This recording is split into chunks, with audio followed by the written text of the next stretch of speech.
Урматтуу мекендештер, урматтуу кыргызстандыктар, бир күндөн кийин биз баарыбыз барып, мамлекет башчысын шайлайбыз. Учурдан пайдаланып, мен ар бир кыргызстандыкка, ошонун ичинде элибизге кайрылгым келет. Өзгөчө мугалимдерге, врачтарга, жаштарга, мамлекет кызматында жүргөн, укук коргоо багытында иштеп жүргөн, анан албетте өзүн өзү багып жүргөн ишкерлерге кайрылгым келет.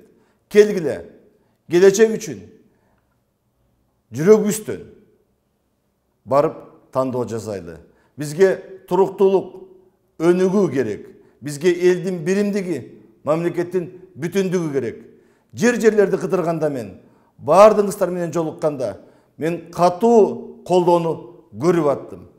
Мен келсем, Кудай буйруп, эл колдосо, мен ак так иштеп берем. Мен бир топтун жөө бир партиянын президенти болбойм. Мен ар бир кыргызстандыктын президенти болуп берем. Азыр көп учурларда ар түрдүү кара пиарлар, ушактар жүрүп атат. Ага ишенбеңиздер. Сариев аягына чейин барат. Буйруса, биз чогуу жеңишке жетебиз. Вместе к победе. Сариев номер 3.